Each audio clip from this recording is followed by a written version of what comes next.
बोलिए श्रीमद् देवी भागवत महापुराण की जय। आप भाग्यशाली हैं, आप घर बैठे श्रीमद् देवी भागवत महापुराण की कथा सुन रहे हैं। आप आगे चलते हैं। 3 प्रकार के यज्ञ होते हैं। मानस यज्ञ की महत्ता और जनमेजय से देवी यज्ञ करने के लिए व्यास जी की प्रेरणा। राजा जनमेजय ने कहा, प्रभु आप भगवती जगदम्बिका के अनुष्ठान की समीचीन विधि बतलाने की कृपा कीजिए, जिसे सुनकर अपनी शक्ति के अनुसार सावधानी से मैं आराधन में लग जाऊं। पूजन की विधि, मंत्र, हवन की सामग्री सभी बता दें। कितने ब्राह्मण होने चाहिए और कितनी दिशाएं दी जाएं। व्यास जी कहते हैं, राजन सुनो, मैं भगवती के यज्ञ का सविधि वर्णन करता हूँ। अनुष्ठान विधि से ये यज्ञ सदा 3 प्रकार के समझने चाहिए। सात्विक, राजस और तामस। मुनियों के लिए सात्विक, राजाओं के लिए राजस और राक्षसों के लिए तामस होते हैं। ज्ञानी एवं वैरागियों के लिए ज्ञानमय यज्ञ कहा गया है। तुम्हें और भी विस्तार से बतलाता हूँ। देश, काल, द्रव्य, मंत्र, ब्राह्मण और श्रद्धा यहाँ सात्विक हो, अर्थात काशी आदि पवित्र स्थान, उत्तरायण का समय, न्याय से कमाया हुआ द्रव्य, वैदिक मंत्र, न्याय से कमाया हुआ द्रव्य, वैदिक मंत्र, श्रोत्रिय ब्राह्मण और आस्तिक की श्रद्धा हो, उसे सात्विक यज्ञ कहते हैं। राजन, यदि द्रव्य शुद्धि, क्रिया शुद्धि और मंत्र शुद्धि से यज्ञ संपन्न हो तो पूर्ण फल प्राप्त होता है। इसमें कोई संदेह की बात नहीं है। अन्याय से उपार्जन किए हुए द्रव्य द्वारा जो पुण्य कार्य किया जाता है वह ना तो इस लोक में कीर्ति दे सकता है और ना परलोक में ही उससे कुछ फल मिल सकता है। एवं इस लोक में यश और परलोक में सुख पाने के लिए न्याय से कमाए हुए धन के द्वारा ही सदा पुण्य कार्य करना चाहिए। राजेंद्र, तुम्हारे सामने की बात है। पांडवों ने सर्वोत्तम राजसूय यज्ञ किया था। समाप्ति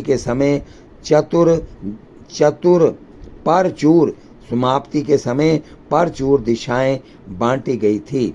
उस यज्ञ में यादवेश्वर भगवान श्री कृष्ण स्वयं पधारे थे।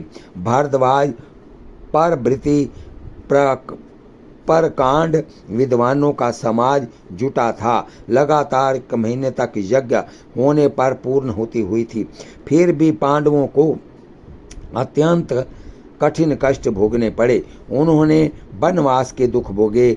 पांचाली को विपत्ति झेलनी पड़ी। जुए में पांडव हार गए। भला यज्ञ का फल कहाँ रहा, जबकि उन्हें वनवास के इतने अधिक कष्ट सहने पड़े।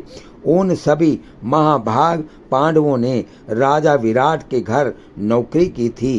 कीचक ने साध्वी द्रौपदी को कितना कष्ट दिया था। जिस समय पतिव्रता सुंदरी द्रौपदी को केश पकड़कर खींचा गया, उस समय कोई भी पांडव उस अबला की रक्षा न कर सके। यदि कर्म करने में प्रतिकूल फल सिद्ध हुआ तो श्रेष्ठ ज्ञान रखने वाले पंडित जन कल्पना कर लें कि इसमें अवश्य कोई अव्यवस्था हो गई है। कर्मशील विद्वानों ने प्रायः कर्म को ही प्रधान बतलाया है। वह कहते हैं, कर्ता के, मंत्र के और द्रव्य के भेद से विपरीत फल हो जाता है। पूर्व समय की बात है, इंद्र ने विश्वरूप को यज्ञ में आचार्य बनाया था, पर मातृपक्ष वाले दैत्यों का भी हित करने के लिए विश्वरूप जी विपरीत मंत्र कहने लगे। देवताओं और दानवों का कल्याण हो, बार बार यूं कहकर उन्होंने मातृपक्ष वाले जो असुर थे उनकी भी रक्षा करनी चाहिए। दैत्यों को हष्ट पुष्ट देखकर इंद्र कुपित हो उठे। तदंतर देवराज ने तुरंत वज्र से विश्वरूप का मस्तक धड़ से अलग कर दिया। इससे ये निस्संदेह सिद्ध हो जाता है कि कर्ता के भेद से विपरीत फल होता है। यदि इसे न माने तो ठीक नहीं, क्योंकि पांचाल नरेश राजा द्रुपद ने क्रोध के आवेश में आकर द्रोण को मारने वाला पुत्र उत्पन्न होने के लिए यज्ञ किया। फल स्वरूप धृष्टद्युम्न की उत्पत्ति हुई। साथ ही यज्ञ वेदी से द्रौपदी नामक कन्या का भी जन्म हो गया। प्राचीन समय की बात है, जब राजा दशरथ को एक भी संतान नहीं थी, तब उन्होंने पुत्रेष्ठ यज्ञ किया। इससे उन्हें 4 पुत्र उत्पन्न हुए। अतः युक्ति पूर्वक क्रिया करने पर यज्ञ सर्वदा सिद्धि प्रदान कर सकता है। बोलिए वृंदावन बिहारी लाल की रह।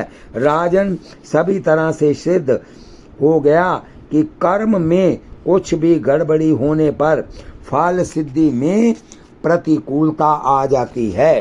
पांडवों के यज्ञ में कोई न कोई अनुचित कार्य अवश्य हो गया था, जिसके फल स्वरूप उन्हें विपरीत भोग भोगने पड़े। जुए में उनकी हार हो गई। राजन धर्मनंदन महाराज युधिष्ठिर जैसे सत्यवादी थे, वैसे महारानी द्रौपदी भी साध्वी थी। अन्य सभी भाई भी बड़े पवित्र आत्मा थे, किंतु उनका धन अन्यायोपार्जित था। इसी से क्रिया में विगुणता आ गई थी, अथवा ये भी कह सकते हैं कि उन्होंने अभिमान पूर्वक यज्ञ किया था, जिससे दोष सामने आ गए। महाराज सात्विक यज्ञ को तो बड़ा ही दुर्लभ बताया गया है। वानप्रस्थी मुनि लोग ही इस यज्ञ को कर सकते हैं। राजन, जो तपस्या में तत्पर रहने वाले मुनि प्रतिदिन सात्विक भोजन करते हैं, जंगली पका हुआ फल जो उनके हितकारक हो वही ग्रहण करते हैं, खीर बनाकर मंत्र पूर्वक हवन करते हैं, यज्ञ में पशु बांधने के लिए खम्भ नहीं रखते, अर्थात पशु बलि तो करते ही नहीं, श्रद्धा अधिक रखते हैं। ऐसे ही यज्ञों को परम सात्विक कहा गया है, जिनमें प्रचुर द्रव्य खर्च किया जाए। वह यज्ञ सुसंस्कृत होने पर भी क्षत्रियों के तथा वैश्यों के लिए और अभिमान पूर्वक संपन्न होने वाले यज्ञ शूद्रों के लिए बताए गए हैं। महात्माओं ने कहा है कि अभिमान बढ़ाने वाले कोप पूर्ण तमाम यज्ञ दानवों के होते हैं। उनके निंदित यज्ञ में सर्वत्र ईर्ष्या भरी रहती है। जो मुमुक्षी पुरुष हैं तथा जगत से जिनका विराग हो गया है, उन महात्माओं के लिए मानसिक यज्ञ का विधान है। महात्माओं के यज्ञ में किसी साधन की भी कमी नहीं रहती। अन्य सभी यज्ञों में किसी न किसी साधन की कमी हो भी सकती है, क्योंकि द्रव्य, श्रद्धा, क्रिया, ब्राह्मण, देश और काल, इन सभी साधनों से यज्ञ पूर्ण होते हैं। एक मानस यज्ञ के सिवा किसी भी यज्ञ में सांगोपांग सभी साधन नहीं मिल सकते।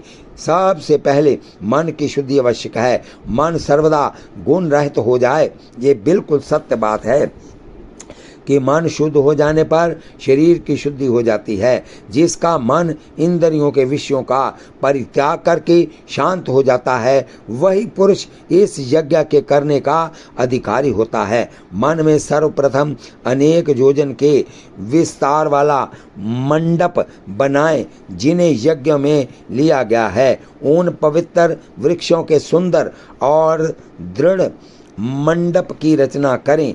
मानसिक विशाल वेदी की कल्पना कर मन से ही विधिवत अग्नि स्थापना की भी कर लें। मन में ही विधि का पालन करते हुए ब्रह्मा और अद्वरेयु होता और परस्तोता के रूप में ब्राह्मणों को वर्ण कर लिया जाए। उद्घात, प्रतिहर्ता तथा अन्य सदस्यों की भी मानसिक कल्पना कर लें। सभी श्रेष्ठ ब्राह्मण की यत्न पूर्वक मानसिक पूजा भी कर लेनी चाहिए। प्राण, अपान, व्यान, उदान और समान, इन पांचों अग्नियों की वेदी पर सविधि स्थापना करें।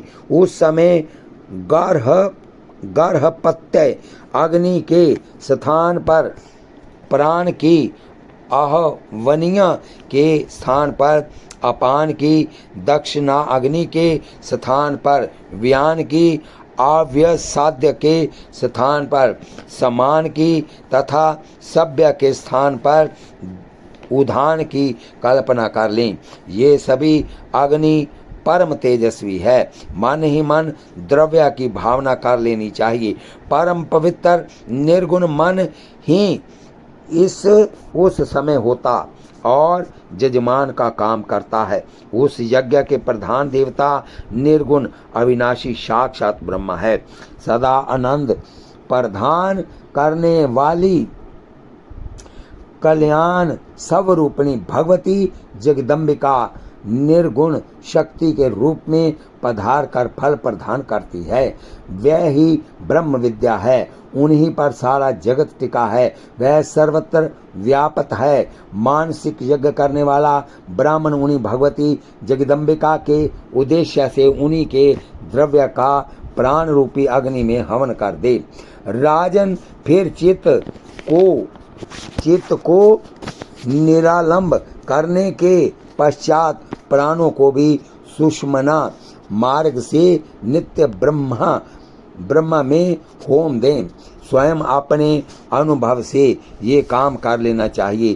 तदंतर शांति चित्त से समाधि लगाकर पार ब्रह्म स्वरूपा भगवती परमेश्वरी का ध्यान करें। जिस समय पुरुष संपूर्ण प्राणियों में पार ब्रह्मा विराजमान है तथा पार ब्रह्मा में ही सारे प्राणी हैं, यों देखने लगता है, तब उसे परम मंगलमयी भगवती जगदम्बिका की झांकी होने लगती है। भगवती का श्री विग्रह सतचित और आनंद से परिपूर्ण है। उनके दर्शन हो जाने पर पुरुष ब्रह्म ज्ञानी हो जाता है। राजन उस समय उस पुरुष के मायिक सभी कार्य जल भुन जाते हैं। केवल प्रारब्ध भोगने के लिए ही वह शरीर धारण किए रहता है। तात ऐसे जीवन मुक्त पुरुष मरने के पश्चात परम धाम में चले जाते हैं। जो भगवती जगदम्बिका की उपासना करते हैं वह कृतकृत्य हो जाते हैं। उनके कोई कार्य शेष नहीं रह जाते। एवं संपूर्ण प्रयत्न करके गुरुदेव के कथनानुसार अखिल भूमंडल की अधिष्ठात्री भगवती जगदम्बिका का ध्यान, उनके गुणों का श्रवण तथा मनन करना चाहिए। राजन इस प्रकार किया हुआ यज्ञ मोक्ष रूपी फल प्रदान करता है, इसमें कोई संशय नहीं है। इसके अतिरिक्त जितने सकाम यज्ञ हैं उनका फल अनित्य होता है। विद्वान पुरुष कहते हैं और वेद की आज्ञा है कि स्वर्ग की कामना रखने वाला पुरुष विधि पूर्वक अग्निष्टोम यज्ञ करे। ये ठीक है, किंतु मेरी समझ से पुण्य समाप्त हो जाने पर फिर उन्हें मृत लोक में आना ही पड़ता है।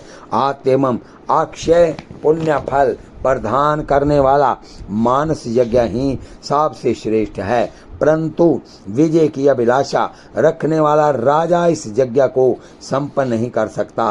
राजन, अभी कुछ दिन पहले तुमने जो सर्प यज्ञ किया था वह तो तामस है, क्योंकि नीच तक्षक के वैर को स्मरण रखते हुए प्रतिहिंसा की भावना से वह यज्ञ किया गया था। उस यज्ञ में करोड़ों सर्पों को तुमने आग में भून डाला।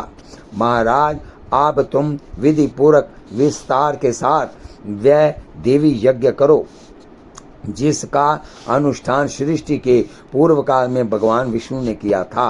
राजेंद्र, तुम वैसा ही यज्ञ करो। मैं तुम्हें सभी विधि बतला देता हूँ। सर्वप्रथम वेद के उत्तम ज्ञाता एवं विधि के पूर्ण जानकार ब्राह्मण होने चाहिए, जिन्हें देवी के बीज मंत्र का विधान मालूम हो तथा जो मंत्र के उच्चारण की शैली को भली भांति जानते हों। ये ब्राह्मण जाचक बनाए जाएंगे। तुम ही जजमान रहोगे।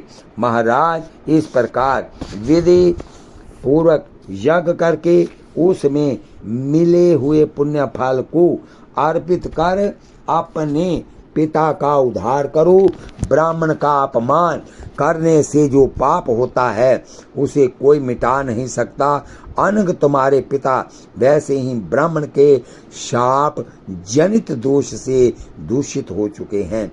साथ ही सांप के काटने से राजा का जो शरीरांत हुआ उससे भी दुर्मरण सिद्ध होता है। मृत्यु के समय भूमि पर कुशा बिछाकर उस पर वे नहीं सुलाए गए थे, बीच में ही उनकी मृत्यु हो गई।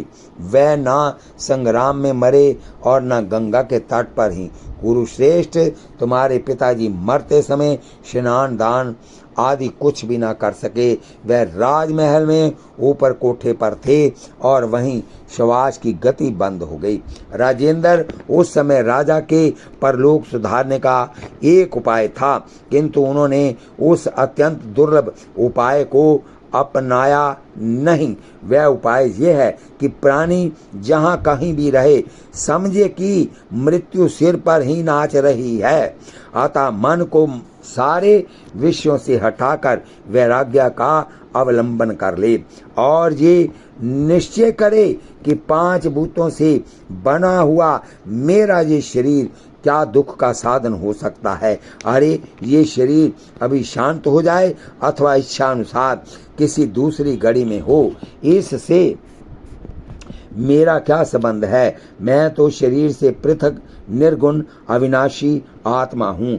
नष्ट होने वाले ये तत्व भले ही नष्ट हो जाएं, मुझे इससे क्यों चिंता होनी चाहिए। निस्संदेह मैं सदा स्थिर रहने वाला विकार शून्य ब्रह्म हूँ, ना कि संसारी देह से मेरा जो संबंध भासता है इसमें कर्म भोग की ही कारण है। वह अच्छे बुरे सभी कर्म मुझसे भिन्न हैं। सुख और दुख के साधन होने से मानव देह के साथ उनका संबंध प्रतीत होता है।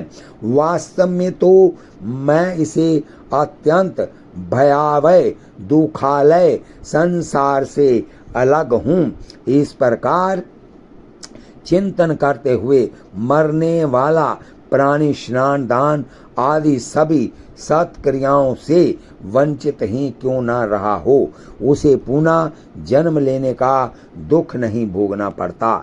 यही सबसे उत्तम साधन कहा गया है। ये योगियों के लिए भी दुर्लभ है। राजेंद्र, ब्राह्मण ने तुम्हारे पिता को शाप दे दिया। यह सुनकर भी राजा ने वैराग्य का आश्रय नहीं लिया। औषध, मणि, मंत्र और उत्तम से उत्तम यंत्रों का संग्रह किया। एक बड़े ऊंचे महल पर रहने की व्यवस्था की। परिणाम ये हुआ कि वह कोठे पर थे, वहीं सांप ने काटने से उनके प्राण निकल गए। अतः राजेंद्र, तुम अपने पिता के उद्धार के सत्कार्य में संलग्न हो जाओ। सूत जी कहते हैं, अपार तेजस्वी व्यास जी के मुख से ये वचन सुनकर जन्मेजय दुख से अत्यंत घबरा उठे। उनकी आंखों से आंसुओं की धाराएं गिरने लगी। उन्होंने कहा, मेरे इस जीवन को धिक्कार है, क्या करूं इससे इसी क्षण उत्तरानंदन मेरे पिताजी दिव्य स्वर्ग के अधिकारी बन जाएं। बोलिए वृंदावन बिहारी लाल की जय। इस कथा को हम यहीं विश्राम देते हैं, शाम को फिर कथा होगी। बोलिए वृंदावन बिहारी लाल की जय। इस कथा को आप सुने सुबह और शाम। कथा सुनते हुए हाथ में माला लीजिए, जीवा से नाम जपिए, आंखों से माँ भगवती जगदम्बे जगत जननी जग कल्याणी आपके परिवार के ऊपर सदा सदा अपना हस्त रखे। और इस कथा को सुनते हुए आप इस चैनल को सब्सक्राइब, लाइक, शेयर करें। शेयर की हुई कथा यहाँ तक जाएगी, जो लोग सुनेंगे उसका आधा फल आपको भी प्राप्त होगा। आशीर्वाद के रूप में माताएं, बहनें, भाई, बंधु, अजीज इसको सब्सक्राइब करें, मेरी हाथ जोड़कर बेनती है। बोलिए वृंदावन बिहारी लाल की जय, बोलिए देवी भागवत महापुराण की जय।